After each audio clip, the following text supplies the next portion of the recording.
buenas tardes. Soy José Sánchez, embriólogo, director de embriología de la clínica INFER de Murcia. Buenas tardes.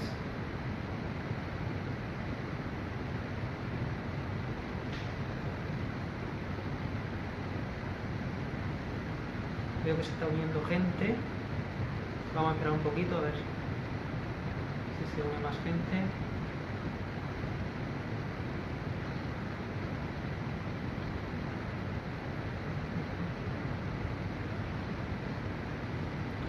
Bueno, comentar simplemente que somos una clínica de reproducción asistida situada en Murcia capital. Llevamos más de 25 años de experiencia en técnicas de reproducción asistida. La clínica está formada por un equipo que cuenta con varios ginecólogos, varios embriólogos. Yo soy el director de laboratorio de fecundación in vitro y de andrología. Disponemos también de un departamento de coordinación internacional para pacientes que nos visitan desde el extranjero.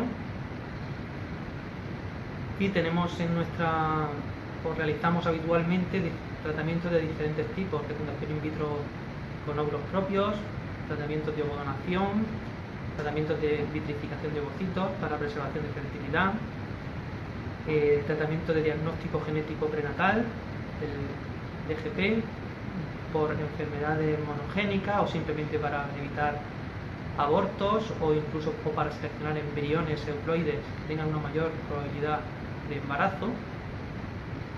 Y estas son las técnicas que realizamos habitualmente. Luego se hacen otro sinfín de técnicas más específicas que van en función de las características de la pareja.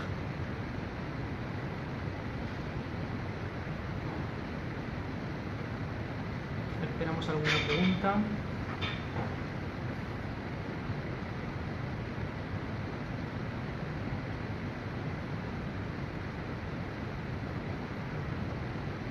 Veo que se está uniendo bastante gente, pero todavía no hay ninguna pregunta.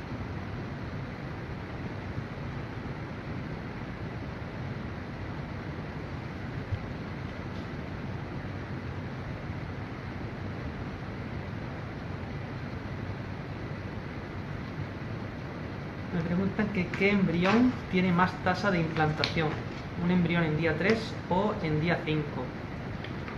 Pues un embrión en día 5, lo que llamamos blastocisto, tiene una mayor tasa de implantación porque es un embrión más evolucionado. Es un embrión que lleva 5 días de cultivo embrionario. Muchos de los embriones se van a quedar bloqueados a lo largo de ese cultivo, en día 2, en día 3, incluso en día 4, y solamente aquellos que consigan evolucionar hasta día 5 son los que llegan a este estadio, al estadio de blastocisto. Lógicamente tienen mayor tasa de implantación, pero también es cierto que quedan, digamos, menos embriones. En día 3, si por ejemplo tenemos 4 embriones de buena calidad, lo normal en día 5 sería que de esos 4 quedaran una media de 2 embriones en día 5. O sea, en día 3 unos 4 embriones y un 50% en día 5. Esos embriones sí que tienen una mayor tasa de implantación y se usan normalmente para las transferencias de un solo embrión.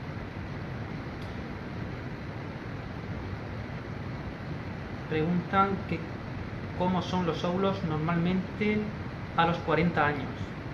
Pues bien, a los 40 años el proceso ya natural de envejecimiento hace que descienda la reserva ovárica, es decir, que el número de óvulos presentes en los ovarios se va reduciendo, se van, digamos, esos óvulos con el proceso normal de ovulación y gran parte de los óvulos que se van perdiendo porque entran en atresia, van desapareciendo de los óvulos y quedan, digamos, los últimos óvulos en la reserva ovárica. Estos óvulos son de mucha menor calidad que personas más jóvenes, personas de 35, de 30 años, es decir, a mayor edad, menor respuesta, menor cantidad de óvulos y menor calidad de estos óvulos. Una pregunta de Buscando Ser Mami que pregunta: tengo una reserva ovárica normal, pero luego cuando me pincho la medicación soy baja respondedora. ¿Está ligada la reserva con la baja respuesta a la medicación? Pues en efecto, la respuesta a la medicación es uno de los mejores indicadores para ver la reserva ovárica. Existen otros indicadores como la AMH, como el recuento de folículos antrales, etcétera, pero yo considero que el mejor indicador es la respuesta a la medicación. Es posible que la reserva ovárica no sea tan buena, o quizá los receptores para los medicamentos, por el tipo de receptores, por el polimorfismo, puede que tenga una menor respuesta a la medicación, también es posible. Hay una pregunta que no he podido leer, que ha pasado un poquito rápida, si se puede repetir.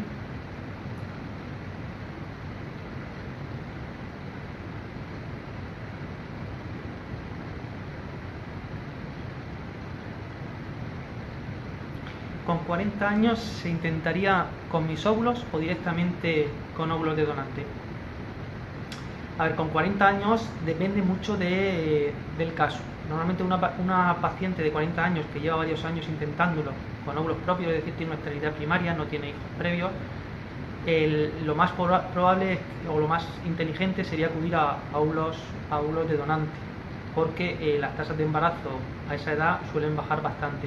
Pero sí que hay casos en los que la respuesta es suficiente y se puede intentar, y con una buena tasa de embarazo con 40 años. Pero depende mucho, habría que estudiar el caso en concreto, hacer un perfil hormonal, ver la reserva ovárica que tenemos, y en ese momento se podría decidir. Están pasando las preguntas un poquito rápido, voy a leer las que... Me preguntan si la calidad de los embriones es importante. Obviamente sí, la calidad embrionaria es lo que nos va a dar la probabilidad de embarazo, la probabilidad de implantación. A mayor calidad, mayor probabilidad de embarazo. Es obvio que nuestro objetivo es conseguir embriones de mucha calidad, cuanto más calidad tengan, mayor probabilidad de embarazo. Otra pregunta: hola, en mi caso es que yo respondo bien a la estimulación, fecundan los embriones y cuando me hacen la transferencia no se da el embarazo. Bien, si se han producido ya más de 2 o 3 transferencias con embriones de calidad, esto es lo que llamamos fallo de implantación. Puede ser debido a diferentes factores. Puede ser un factor endometrial o puede ser un factor embrionario.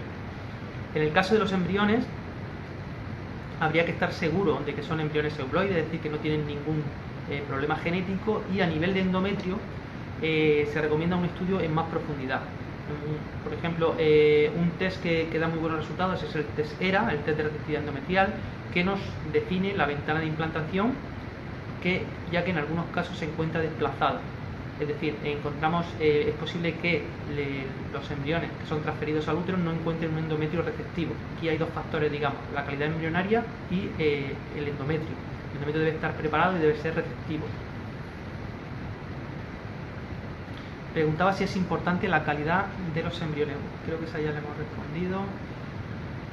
Tengo 38 años y voy a empezar en unos días con la ICSI. ¿Debería biopsiar los embriones? Entiendo que se refiere a si debería realizar un DGP, lo que llamamos PGS, un screening de aneuploidías.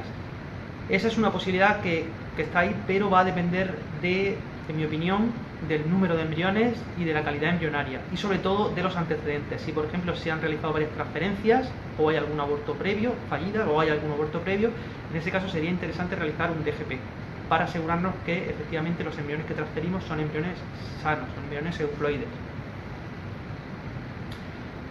Me preguntan si es aconsejable la heparina en las transferencias embrionarias. Bien, la heparina en algunos casos puede ayudar a la implantación, pero el que sea aconsejable o no va a depender de un estudio previo que debe ser realizado por el equipo médico, incluso por un hematólogo. En los casos en los que hay problemas de coagulación, es posible, en algunos casos puede ayudar y mejorar la posibilidad de implantación. La heparina de forma indiscriminada no tiene ningún efecto ni mejora las tasas de transferencia. De todas formas, se aconseja que este tipo de medicamentos, antes de utilizarlos, pues se haga un estudio previo por un hematólogo o por un equipo médico como disponemos en INFER, donde es un equipo multidisciplinar, hay inmunólogos, hematólogos, ginecólogos, etcétera.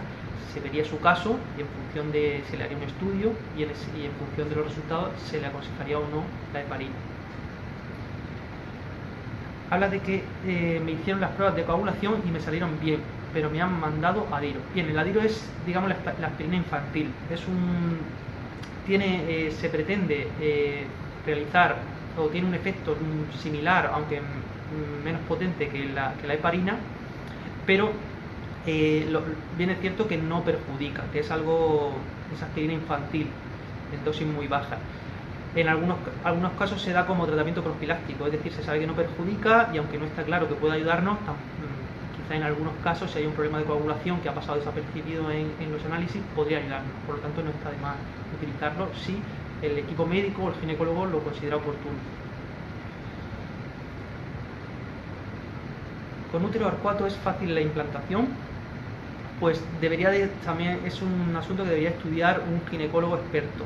Hay diferentes tipos de úteros, de malformaciones uterinas, en algunas luego el crecimiento endometrial varía mucho, sobre todo en función del paciente, con lo cual habría que estudiar su caso en profundidad. Están pasando preguntas un poquito rápido. Tras una hiperestimulación, empiezo con Proginova para la transferencia. ¿Sería necesario algo más? Yo considero que no, a no ser que habría que estudiar su caso en profundidad, pero eso es medicamento básico. Otra pregunta: empiezo mi segundo tratamiento de FIB y me han recetado Proginova el 21, pero el periodo me viene el 26. ¿Es normal? ¿Me vendrá el periodo aunque esté tomando Proginova? Sí, bueno, hay diferentes protocolos de preparación endometrial. En algunos de ellos se empieza con la Proginova antes de que baje el periodo. O sea que es algo normal, está dentro de los protocolos que se usan habitualmente. No es el protocolo más usado, normalmente se suele empezar el primer día de regla, pero en algunos protocolos sí que se realiza así y no hay ningún problema. Lo normal es que baje el periodo y comience a crecer el endometrio.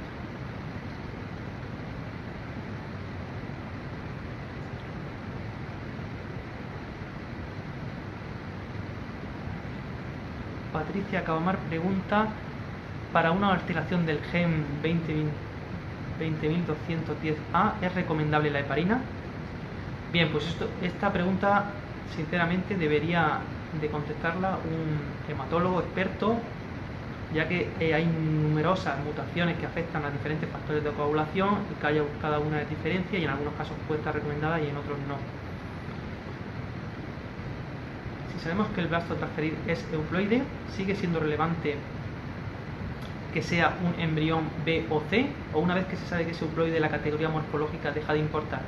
No, la categoría morfológica y el estado genético, o sea la dotación genética, si es euploide o aneuploide, es decir, si es sano o no, son factores independientes. Por un lado, la morfología nos habla de la probabilidad de implantar, la probabilidad que tiene ese embrión de dar embarazo, ya que se han hecho estudios y según la morfología se establece una correlación entre probabilidad de embarazo y morfología embrionaria. Eso es independiente del estado, digamos, cromosómico del embrión. Hay embriones que son sanos y embriones que presentan aneuploidía, presentan alteraciones genéticas. Hay embriones de tipo A de máxima calidad que son aneuploides, que no son sanos, y también hay embriones de tipo D o de mala calidad que son euploides, que genéticamente son sanos. Por lo tanto, son dos factores independientes. La morfología, un poco para contestar a la pregunta, la morfología sigue siendo relevante, ya que nos va a indicar siempre la probabilidad de implantación.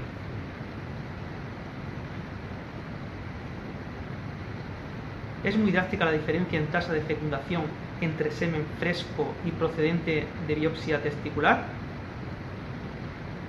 La tasa de fecundación, bueno, es muy variable en función sobre todo de la calidad del semen. La calidad del semen fresco no siempre es igual, hay semenes de mayor calidad, de seminogramas normales, otros seminogramas alterados, por lo tanto también es muy variable. La tasa de fecundación en procedente de espermatozoides de biopsia testicular puede bajar un poquito en algunos casos, pero no debe bajar demasiado. Va a depender mucho de la calidad de los espermatozoides. Normalmente son espermatozoides más inmaduros y por lo tanto sí que vamos a notar una diferencia respecto al semen fresco, pero no debe haber una gran diferencia en cuanto a tasas de fecundación. Otra cosa es luego en la calidad embrionaria y los resultados que obtengamos. Una duda: ¿son mejores los parches o las pastillas? Pues bien, son dos vías de administración diferentes. No no hay ninguna mejor ni ninguna peor. Puede que en algunos casos se tolere vía oral, no se tolere bien vía oral y sea recomendable utilizar parches, o cada caso es diferente. Eso habría que hacer digamos, depende mucho del paciente. Pronto me van a transferir un euploide B. Suerte. Bien, preguntan. Buenas tardes. En caso de múltiples fallos de implantación sin aparente causa, ¿aumentarían las posibilidades si se acude a ovodonación? En efecto, el tratamiento de una fecundación in vitro con óvulos de donante siempre va a tener unas tasas de embarazo mucho mayores, con mayor garantía, que al utilizar óvulos propios. Cuando se tiene un fallo de implantación que es debido a un factor ovocitario incluso por la edad, si es recomendable utilizar a partir de 3-4 ciclos, yo me plantearía utilizar óvulos de donante. Creo que sería recomendable. Otra pregunta: ¿se obtendrían embriones peores con semen de biopsia entonces? Va a depender mucho del caso, de la calidad del semen. No hay... sí que es cierto que lo ideal es utilizar una muestra de un semen normal, un semen que tiene un seminograma normal. Todo lo que se desvíe de un semen normal, lógicamente, puede tener efecto en la calidad embrionaria, pero no tiene por qué, tampoco quiere decir que en el 100% de los casos vayan a ir mal. Hay muchos casos en los que se consigue una buena calidad embrionaria y embarazo. Me han hecho una transferencia de embriones en día 3 y no me he quedado. ¿Es mejor llevarlo a blasto o seguir transfiriendo en día 3? Bien, una sola transferencia realmente no nos indica gran cosa. Si llevamos ya 2 o 3 transferencias fallidas, ya se habla de fallo de implantación, y una de las posibilidades es hacer un cultivo largo, un cultivo de blastocisto, intentando transferir embriones más evolutivos y con mayor tasa de embarazo. De todas formas, va a depender mucho del caso, de la calidad embrionaria. Yo creo que la mejor que puede hablar del tema es el ginecólogo y el embriólogo, que realmente ha visto los embriones, que sabe del número de embriones, la calidad de que dispone, y por lo tanto puede aconsejarle mejor. Buenas tardes, doctor. ¿Cómo podría mejorar los óvulos para que en función hayan más óvulos maduros? Bien, a mí me gustaría tener una fórmula mágica o milagrosa para mejorar la calidad ovocitaria, pero realmente no la hay. La calidad ovocitaria va a depender de la edad de la paciente, de la reserva ovárica, de la patología propia de la paciente y luego del protocolo de estimulación ovárica, es decir, de la medicación que se use, la cual siempre se intenta adaptar a las características de la paciente. En este ciclo me he pinchado 300 de Lueris y los folículos crecieron de manera desigual. Unos estaban enormes y otros muy pequeñitos. ¿Puede ser esta diferencia debida? ¿Se puede saber a qué es debido esta diferencia? Bien, pues en algunos casos la respuesta a determinados medicamentos hace que haya un crecimiento desigual. Una de las opciones, aunque esto, como siempre, depende mucho de la persona, de la paciente, y habría que personalizar mucho, pero quizá con otro tipo de medicación se pueda conseguir un crecimiento más sincrónico. Lo mejor es que el ginecólogo, con todos los datos, con todas las analíticas disponibles, podría aconsejar otro tipo de medicación, o volver a intentar con otro protocolo de estimulación para intentar conseguir un crecimiento más homogéneo. Sin embargo, en algunas ocasiones simplemente esto ocurre y no se llega a saber muy bien por qué. ¿Elevados niveles de estradiol pueden influir en la calidad de los óvulos? Elevados niveles de estradiol pueden influir en el endometrio, ya que hay receptores de endometrio, de estradiol, perdón. En la calidad de los óvulos, lo que sí que se ha visto es que bajadas bruscas de estradiol en mitad del ciclo pueden afectar a la calidad del ovocito. También niveles altos de estradiol pueden dar lugar a lo que llamamos hiperestimulación ovárica, que es una respuesta exagerada a la medicación, pero vamos, no es un dato relevante en cuanto a la calidad ovocitaria. He tenido un aborto bioquímico y en la siguiente transfer salió negativo.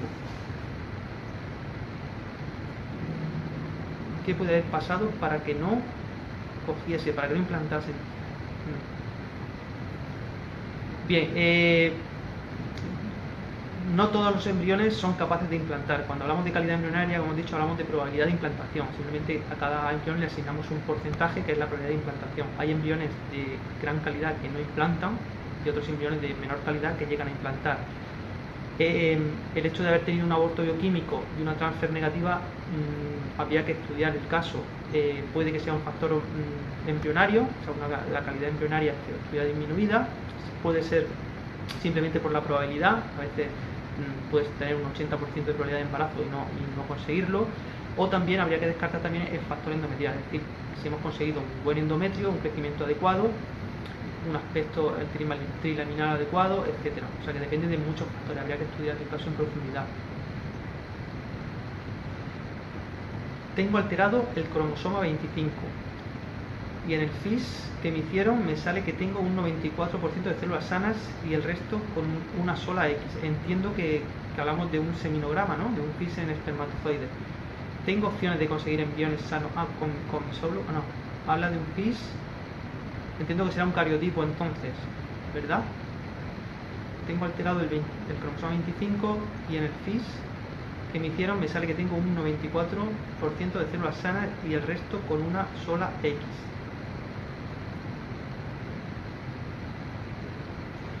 Si puedes reformular la pregunta, entiendo que se ha hecho un cariotipo o es un FIS en espermatozoides.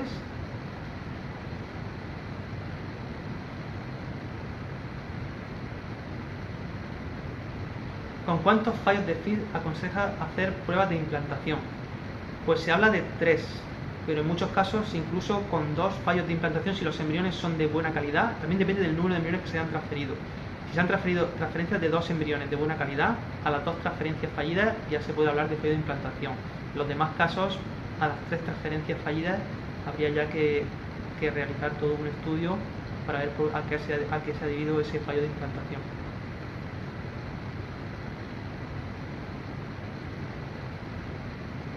¿Cómo ves transferir un embrión en día 3 que tiene 9 células?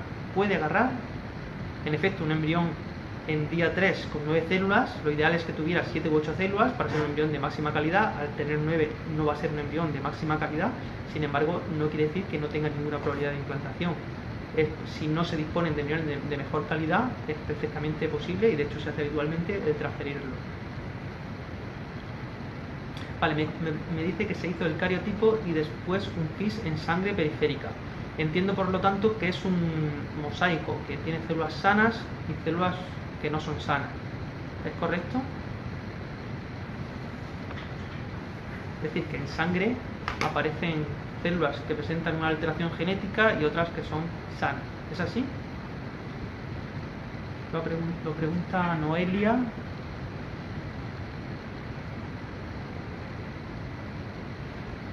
Bueno, espero que nos conteste y pasamos a otra pregunta. Mientras tanto, ¿cuáles son las pruebas de implantación, doctor? Pues bien, también depende mucho de las características de los pacientes, pero siempre se suele realizar un estudio a nivel sanguíneo, un estudio de coagulación, lo que llamamos un hemograma, estudiar los diferentes factores de coagulación, a ver si los fallos de implantación se deben a un problema sanguíneo. También pueden ser inmunológicos, hay que hacer una serie de pruebas a nivel inmunológico y sobre todo tener en cuenta también la edad de la paciente, la calidad embrionaria, si hay un factor ovocitario, cómo era el seminograma, etcétera. Digamos que un estudio más en profundidad para intentar determinar la causa y sobre todo para encontrar una solución, o si es necesario cambiar uno de los gametos, o si podemos añadir algún tratamiento, como ha comentado antes, una paciente con heparina o algún tipo de tratamiento ayudante para ayudar a intentar mejorar la implantación. Sí, bueno, Noelia preguntaba, o por lo menos en lo que yo he entendido, que tenía un cariotipo alterado, pero que en sangre periférica le habían hecho un FIS y presentaba células sanas y células que tenían una neuploidía, tenían solamente un cromosoma X, por lo que me comentaba.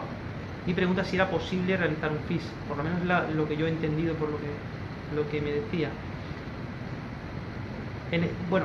La respuesta, aunque en su caso habría que analizarlo con más profundidad, pero probablemente lo aconsejable sería realizar un DGP.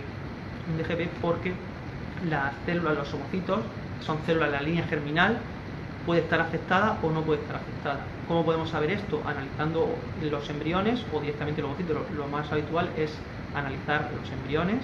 En este caso lo que hacemos es coger un embrión, quitar una célula que se envía a analizar a un laboratorio de genética. Este nos dice si esa célula presenta una dotación genética correcta o no. En caso de que tenga todos sus cromosomas y sea una dotación genética correcta, nos indica que ese embrión es sano.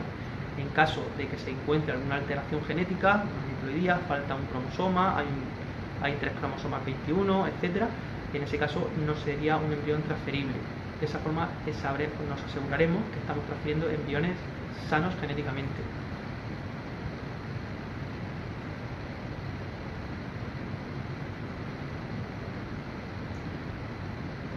Las natural killer afectan a la implantación. Yo los tengo bajas. Sí, las natural killer, últimamente se han realizado muchos estudios acerca de este tipo de linfocitos y se ha visto que determinados tipos de estos linfocitos pueden afectar a la implantación, con lo cual normalmente con ayuda de un inmunólogo se puede realizar un tratamiento para intentar mejorar, inmunodeprimir a la paciente para que mejore la implantación. ¿Cómo podría hacer el FIP y cuánto me costaría si vivo en Francia? Bien, nosotros disponemos en INFER de un departamento que nos ayuda a coordinar los tratamientos con pacientes extranjeras. Nosotros habitualmente, de hecho en Francia recibimos muchísimos pacientes todos los meses. Nuestro equipo médico, nuestra ginecóloga, el equipo de embriólogos, etcétera, está en coordinación con la paciente a través de este departamento. No habría ningún problema porque se podría programar todo, se realizan todas las pruebas previas en su país de origen, se programa el tratamiento y la paciente vendría ya directamente para realizar un día o 2 antes de la punción ovárica. Estaría aquí unos 2 o 3 días y podría marcharse. Se realiza habitualmente, simplemente es cuestión de organización a través, como digo, de nuestro departamento de coordinación internacional.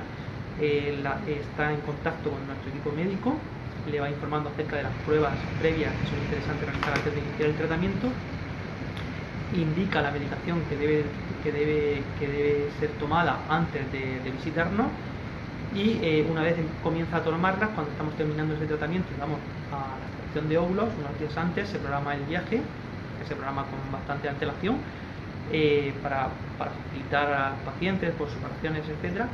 Vendría aquí, se extraían los óvulos, se realizaría la microinyección, la ICSI o la fecundación in vitro convencional en su caso, se generan los embriones y se transferiría.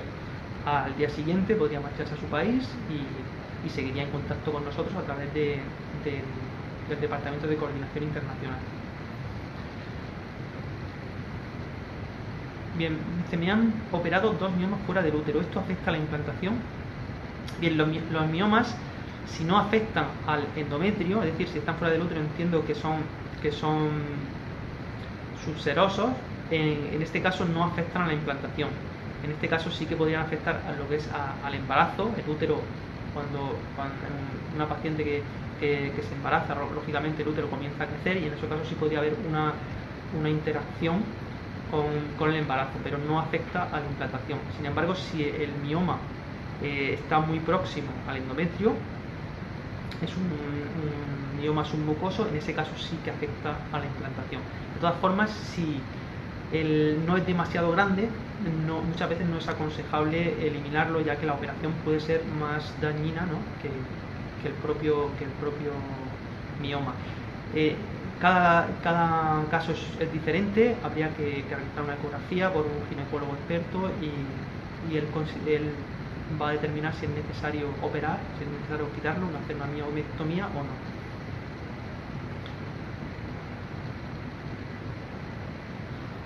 Estamos en el mes del cáncer de mama. ¿Cómo influye la enfermedad en posteriores tratamientos? Y no me ha dado tiempo a leer el final de la pregunta.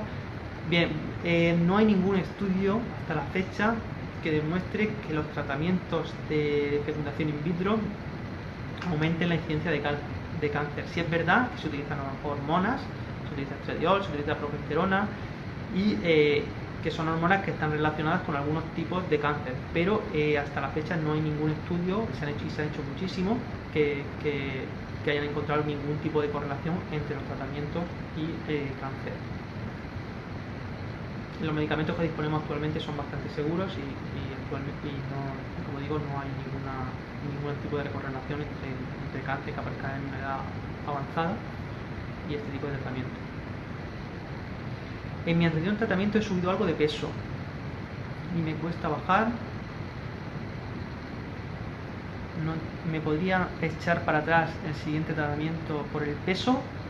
A ver, el peso se recomienda, se sabe que la obesidad afecta a las tasas de embarazo en los ciclos de fecundación in vitro, por lo tanto siempre es recomendable bajar de peso. También la extracción de los óvulos, la captación de ovocitos suele ser un poquito más dificultosa en pacientes de cierto peso, pero no tiene por qué, eso no quiere decir que no pueda realizarse, por supuesto que puede realizarse, aunque es recomendable bajar de peso previamente, pero es posible realizar una FID con garantía. Dice, si el cáncer, la siguiente pregunta, si el cáncer fuese de tipo genético, ¿se podría saber si los ovocitos que observamos están afectados por la enfermedad?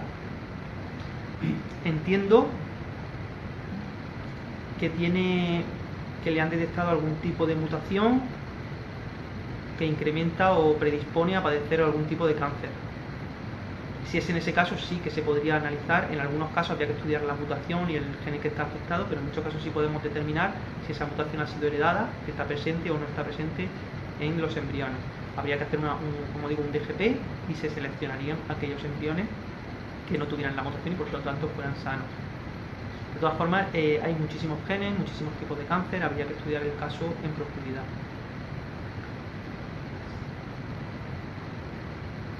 Dice, ¿los quistes endometriósicos es aconsejable quitarlos antes de una FID? Pregunta Nikita. Bien, como hemos dicho antes, va a depender mucho del tipo de... Bueno, en el caso de quistes endometriósicos, hablamos de quistes endometriósicos en los ovarios. En ese caso va a depender mucho del tamaño, de cómo está afectada, etcétera. Muchas veces también ocurre que eliminar ese tipo de quistes, lógicamente se extrae tejido ovárico y por lo tanto va a disminuir la reserva ovárica. O sea que habría que estudiar el caso y ver si realmente merece la pena eliminarlo o no.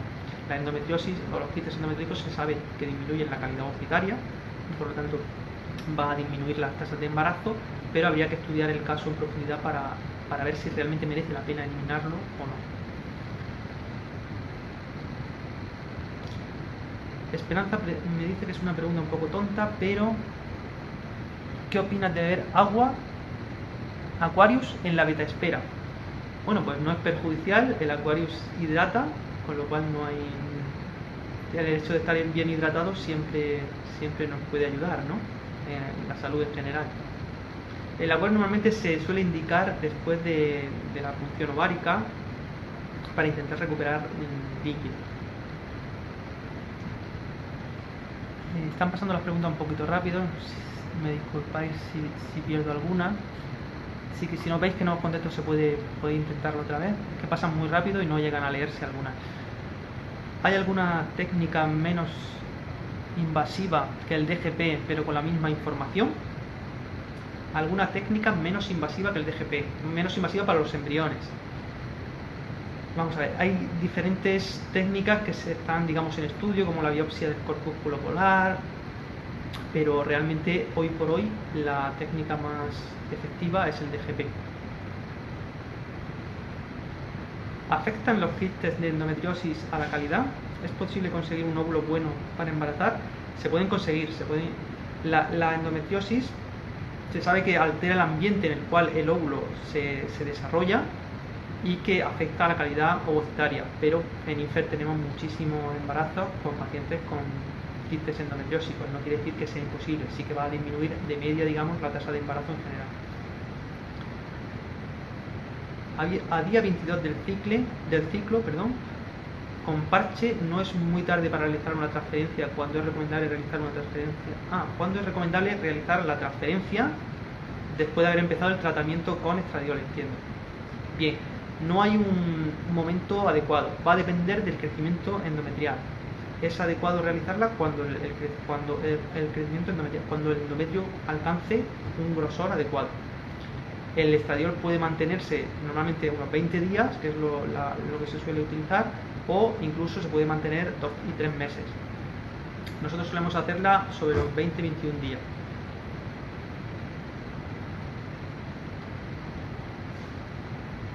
Sí, para los embriones. No recuerdo.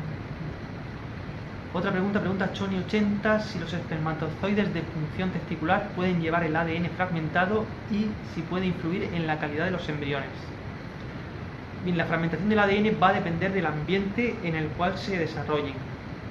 Durante la espermatogénesis, si el ambiente en el cual los espermatozoides se desarrollan o se almacenan en el epidídimo o incluso posteriormente, si ese ambiente tiene mucho radical libre, un déficit de antioxidantes, sí que puede llegar a fragmentar el ADN.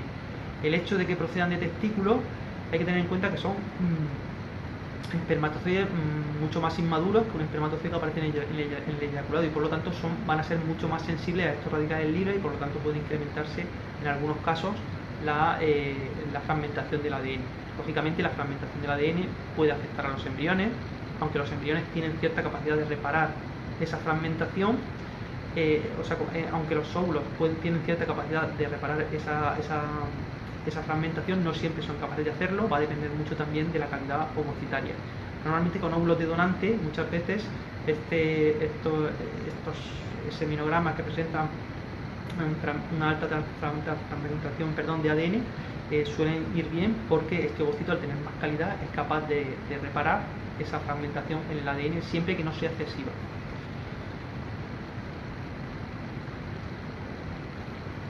¿Cuánto puede crecer el endometrio al día? Bien, el endometrio realmente cuando suele transferir a partir de 7 milímetros. No te puedo decir una cantidad por día, pero sí que normalmente a los 10-12 días de estimulación bajo estradiol suele alcanzar ya unos 6 milímetros, 7. Va a depender mucho del caso.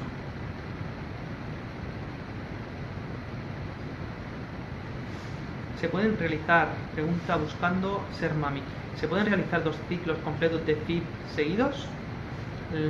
La espera entre una beta negativa y la siguiente es de mola. Sí. Bien, se pueden hacer 2 tratamientos seguidos. Normalmente se recomienda dejar pasar al menos un ciclo, pero es posible hacerlo de forma seguida y no tiene por qué afectar a las cosas del embarazo. Entiendo que la espera es dura y que el asumir una beta negativa también es bastante duro. Quizá en esos casos es recomendable dejar pasar un poquito más, un par de meses. Sin embargo, hay que tener en cuenta que el tiempo de una paciente, sobre todo a partir de los 35, digamos que juega en nuestra contra, y el hecho de dejar pasar demasiado tiempo puede afectar en el sentido de que vamos a obtener menos óvulos y menor calidad. Pregunta Choni80, ¿un embrión de calidad A? ¿Qué probabilidad hay de que se transforma de que sea un embrión cromosómicamente sano? Bien, como hemos contado antes, la calidad no tiene nada que ver con el que sea sano o no sea sano. Es decir, la dotación genética, para determinarla habría que realizar un DGP, mientras que la calidad normalmente se evalúa a nivel morfológico. Es decir, según el ritmo de división de esas células, la simetría celular y otra serie de características morfológicas que nos determinan la calidad y por lo tanto la probabilidad de implantación. Pero este factor, digamos que es independiente al hecho de que sea sano, genéticamente sano o no.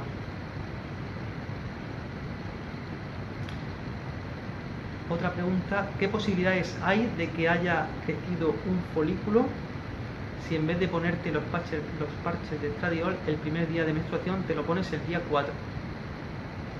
Bien, si empezamos con el tratamiento con estradiol un poquito más tarde, corremos el riesgo de que haya algún escape folicular, es decir, que comience a crecer algún folículo. En cuanto a la probabilidad, pues va a depender mucho de la persona, del caso. no te puedo decir una probabilidad exacta, pero sí que el hecho de haber empezado un poquito más tarde, también si se empiezan con dosis bajas, si empieza con dosis altas quizás se pueda frenar. El hecho de empezar pronto es para conseguir un frenado ovárico, y el hecho de empezar tarde puede hacer que ya haya empezado a crecer un folículo y por lo tanto se establezca una dominancia y ese folículo comience a crecer, y por lo tanto nos va a afectar o nos puede perjudicar en el tratamiento, ya que se puede dar una ovulación prematura que transforme el endometrio y por lo tanto se crea una sincronía entre el endometrio y el embrión que va a ser, no nos interesa para bajar mucho las posibilidades de embarazo. Pregunta Choni80, me voy a someter en unos días a una FIT. ¿Tengo que cuidar mi alimentación durante el tratamiento? Bueno, la alimentación hay que cuidarla siempre. El hecho de tener un buen estado de salud siempre va a hacer una persona que digamos sana y que con una buena alimentación pues suele tener un mejor estado de salud, una mejor calidad ovocitaria, etcétera. Pero bueno, son datos muy generales y ese tipo de cosas, la alimentación, el deporte, etcétera, son factores que se van a ver muy a largo plazo. El hecho de cambiar la alimentación unos días antes de un tratamiento no debe cambiar gran cosa. Creo que nos hemos saltado alguna pregunta porque pasan un poquito rápidas. A mi endometrio le cuesta mucho engrosar, solo crece con pinchazos como si fuese estimulación. ¿Puede significar algún problema de útero?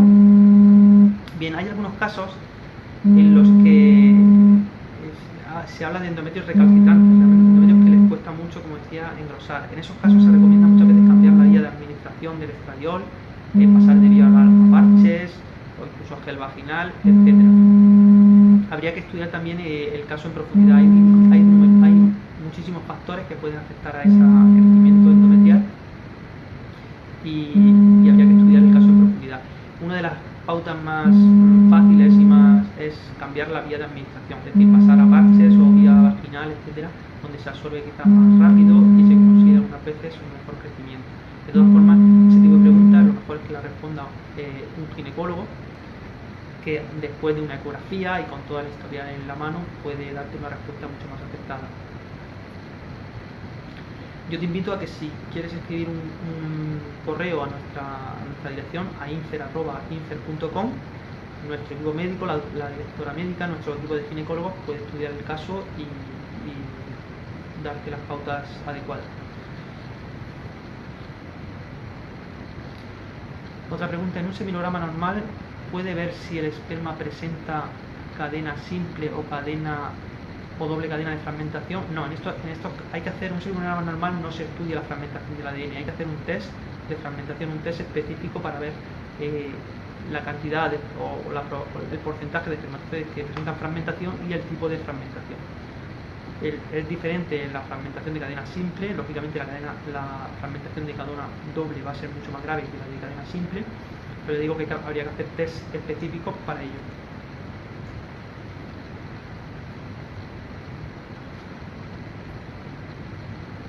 En una de mis FIS, entiendo, no he conseguido ningún embrión de calidad A, ni he podido congelar. Imagino que la calidad de mis óvulos no es buena. ¿Qué puedo hacer para mejorar la calidad ovocitaria? Bueno, hemos hablado un poquito de qué podíamos hacer de que no había ningún tratamiento milagroso para mejorar la calidad ovocitaria, desgraciadamente, pero sí que el ginecólogo, como digo, puede variar o cambiar el protocolo de estimulación intentando hacer una estimulación más suave o variar, intentando personalizar el tratamiento a tu caso. Eso yo creo que es la clave de todo tratamiento, personalizar el tratamiento en función del historial de la paciente, de sus características, de su patología, etc. Pero como digo, no hay nada milagroso, ¿no?, que pueda mejorar la calidad ovocitaria. También hay que decir que el hecho de no haber conseguido ningún embrión tipo A no tiene, probablemente tenga que ver con la calidad ovocitaria, pero no es el único factor que está presente.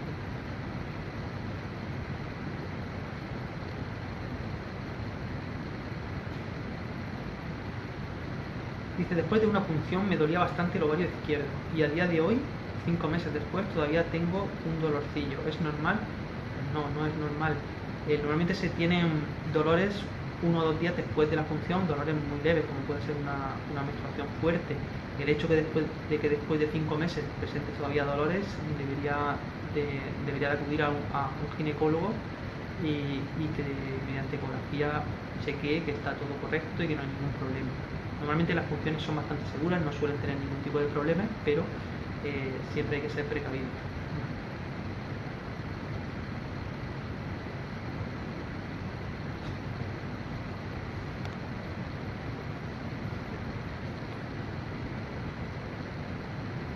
Yo creo que nos hemos vuelto a saltar alguna pregunta porque entran a la vez varias y no se pueden leer. Bien, otra pregunta. En el último tratamiento hice DGP y de 8 solo uno, entiendo, o 2 estaban bien, no se entiende muy bien. Eso quiere decir que cada ciclo dará la misma cantidad de trisomías. Genero siempre muchísimos blastos tipo A. Bien, entiendo que de 8 embriones había 2 sanos, efectivamente. Bien, al final la probabilidad de que hayan sanos o no va a ser la misma, pero el hecho de realizar o de repetir el tratamiento no quiere decir que vaya a volver a salir la misma cantidad. Hay cierta variabilidad y lo que sí es cierto es que lo normal es que salgan aproximadamente un 50% de sanos y un 50% alterado. Y este porcentaje se va incrementando con la edad, el número de alterados, y puede llegar a ser bastante alto, incluso de no haber ninguno sano. Un poco para responder a la pregunta, el hecho de repetir el ciclo, digamos que hayamos tenido esta situación, 6 alterados y 2 sanos, no quiere decir que se vaya a repetir siempre el mismo número. Hay cierta variabilidad que depende mucho del azar.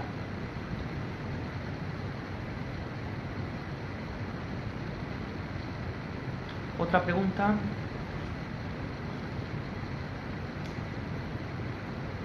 De 12 solo sacaron 5 folículos. Entiendo que en 12 folículos que solo se obtuvieron 5 óvulos, ¿no?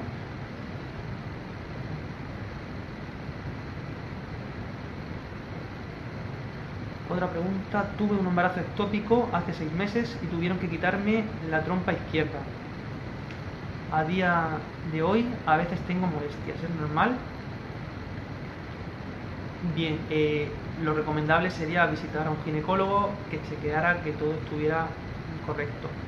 Ese tipo de operación es un poquito más grave, pero han pasado 6 meses y no deberían de estar ese tipo de dolores todavía. Uno solo maduro. Entiendo entonces, 12 folículos, 5 óvulos y uno de ellos solo maduro. Bien, en algunos casos ocurre que no se obtienen ovocitos de todos los folículos. Por la cantidad de maduros que comentas, ¿no? De 5 óvulos, uno maduro, probablemente sea por la incompetencia de esos ovocitos, por la baja calidad, no son capaces de madurar y por lo tanto a la hora de realizar la función muchas veces no es tan suficientemente laxa la granulosa y no se obtienen. De todas formas, aunque se hubieran obtenido, si son inmaduros, lógicamente no son óvulos adecuados para realizar un tratamiento de fecundación in vitro. Me dice también que la antimordiana no es muy baja. Bien. En este caso también quizá muchas veces variar el protocolo de estimulación, hacer un tratamiento mucho más personalizado podría ayudar.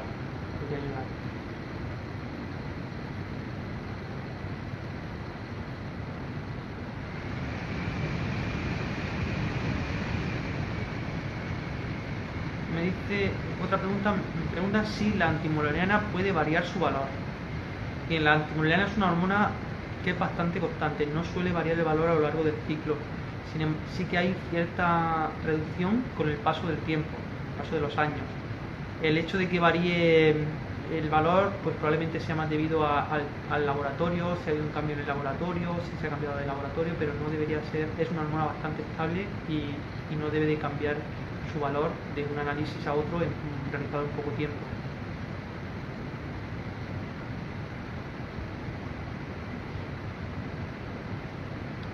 Te agradezco tu respuesta, son de gran ayuda.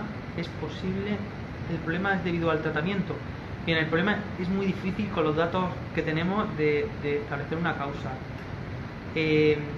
A veces también hay que tener en cuenta que hay mucha variabilidad de un ciclo a otro, de una estimulación a otra. El cuerpo no siempre responde igual a la medicación. Cada mes hay cierta variabilidad en cuanto al número de folículos antrales que hay disponibles, etcétera. Con lo cual habría que estudiar un poquito el caso para ver cuál ha sido la causa. Lo que sí es cierto es que solo se obtuvo un óvulo maduro, cosa que no es normal, y que podría ser una de las causas que podría ser debida es a una mala administración de la medicación o una calidad ovitaria muy deficiente, de manera que esos óvulos no responden bien a la HCG, al Opitrelle o al Decapeptyl, la medicación que se pone justo antes de la punción, y por lo tanto no maduran adecuadamente. En pocas semanas empiezo mi segunda FIR. Muchas gracias. Pues espero que vaya muy bien. El hecho de que no haya ido bien una primera vez no significa que no vaya a ir bien. O sea que les deseo mucha suerte.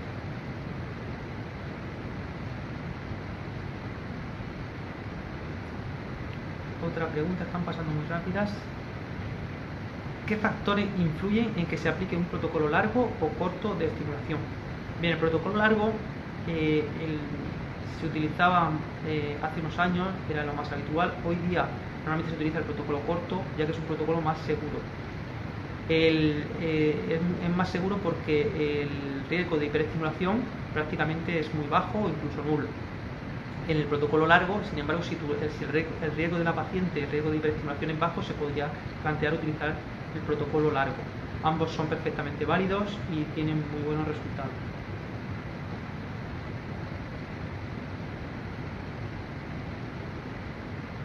La transferencia con cánula metálica disminuye las probabilidades de embarazo. Por mi anatomía siempre la usan y llevo 5 negativos y un bioquímico. Bien, entiendo que se utiliza un fijador en la transferencia.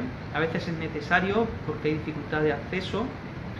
El hecho de que se utilice no está relacionado con fallos de implantación ni con la probabilidad de transferencia, pero lo que sí que está relacionado es precisamente la patología uterina. Esa patología uterina puede hacer que el endometrio no crezca lo suficiente, no responda a las hormonas, y por lo tanto eso sí que puede ser un factor determinante a la hora de la implantación. El hecho de utilizar un fijador o no tiene por qué afectar a las tasas de implantación. Gracias por contestar. Con este óvulo maduro conseguí mi embarazo y a la primera, pero aborté a las 5 semanas. Gracias por los ánimos. Bueno, eso es una muy buena señal. Este óvulo, por lo tanto, era competente y por lo menos obtuvo implantación. Pero hay que a ver si en la siguiente tenemos un poquito más de suerte y lo conseguimos. Ánimo.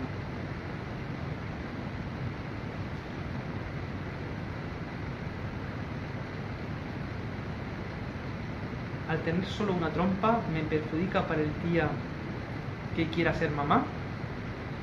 Bien, al tener solo una trompa, entiendo que se ha realizado previamente un ciclo de fecundación in vitro y que va a acudir a realizar un ciclo de fecundación in vitro para el siguiente embarazo. En este caso no afecta el hecho de disponer no disponer de una trompa de falopio. Lo que va a dificultar es el embarazo de forma natural, ya que se ve imposibilitado, ¿no?, la comunicación del espermatozoide con el óvulo, por lo menos en uno de los dos ovarios. A ver.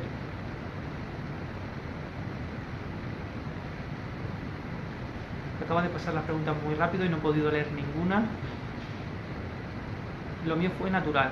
Bien, en este caso sí que va a disminuir la probabilidad de embarazo, ya que al no disponer de una trompa, cuando el óvulo proceda de este ovario que está incomunicado, en este caso es imposible que ocurra embarazo. Sin embargo, en los meses que ovule en el ovario en el que sí está disponible la trompa de falopio, en esos meses sí que habría posibilidad de embarazo.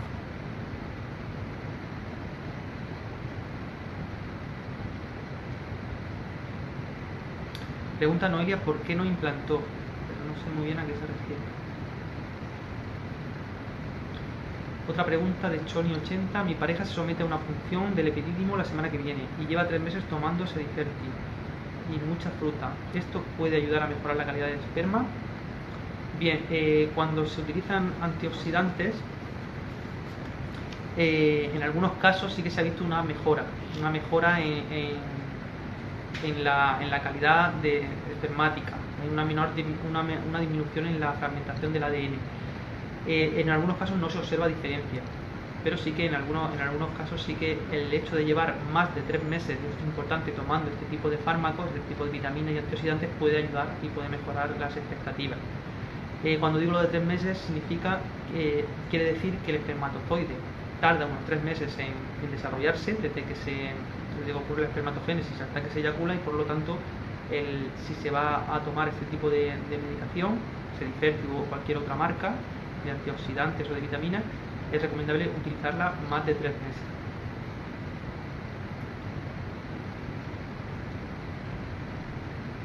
Bien, vamos a contestar una o dos preguntas más, que queda alguna. Y vamos. Bien. Pregunta Noelia. No entiendo muy bien la pregunta. Fibrastocisto, 5 días congelado, calidad C, fase 4, expandido, beta negativa. ¿Era de buena calidad? Bueno, una calidad C suele ser una calidad regular, digamos. La calidad A es la máxima calidad, la calidad B se considera buena calidad y la calidad C es una calidad regular, digamos. La calidad D ya sí que es una mala calidad. Un embrión tipo C no es de buena calidad, un poco para resumir. Me pregunta Katin si la metformina afecta a la implantación. Bien, la metformina se utiliza como tratamiento muchas veces en caso de ovario poliquístico, no sé si es su caso, ¿vale? Para un poco tiene que ver con la resistencia a la insulina, y la metformina se utiliza en ese tipo de tratamiento. El que afecte o no a la implantación, yo no tengo datos para decirte que la metformina pueda afectar a la implantación, se utiliza habitualmente y no hay ningún problema. Lo que sí afecta a la implantación, que puede ser el caso, es el hecho de la patología del ovario poliquístico. El ovario poliquístico da lugar a ovocitos de mala calidad y embriones de mala calidad, por lo tanto pueden tener algo que ver con los fallos de implantación. Eso sí está totalmente demostrado. Con una antimuleriana de 0,03 tengo posibilidad. Bueno, pues la antimuleriana está muy bajita, la reserva ovárica está muy disminuida y las posibilidades lógicamente son bajitas. Habría que hacer más estudios de la antimuleriana. Normalmente a mí me gusta no solo quedarnos en el valor, sino también hacer un estudio, un recuento de folículos centrales, una ecografía, un chequeo en más profundidad para determinar si habría alguna posibilidad o no. Pregunta Eli Fini si las clasificaciones de embrionarias son iguales en todas las clínicas. Bien, no son iguales en todas las clínicas. Tradicionalmente cada clínica, digamos, que tenía su clasificación propia. Sí es cierto que en los últimos años está habiendo una unificación. Todas las clínicas están siguiendo la clasificación de ASEVIR, que es la que se ha impuesto en España. En otros países hay muchísimos sistemas de clasificación y bastante heterogéneos, pero sí es cierto que tendemos a una homogeneización y cada vez más nos regimos por los estándares de las sociedades científicas, y por lo tanto suelen ser iguales, pero no siempre. Hay clínicas que todavía mantienen su propia clasificación morfológica.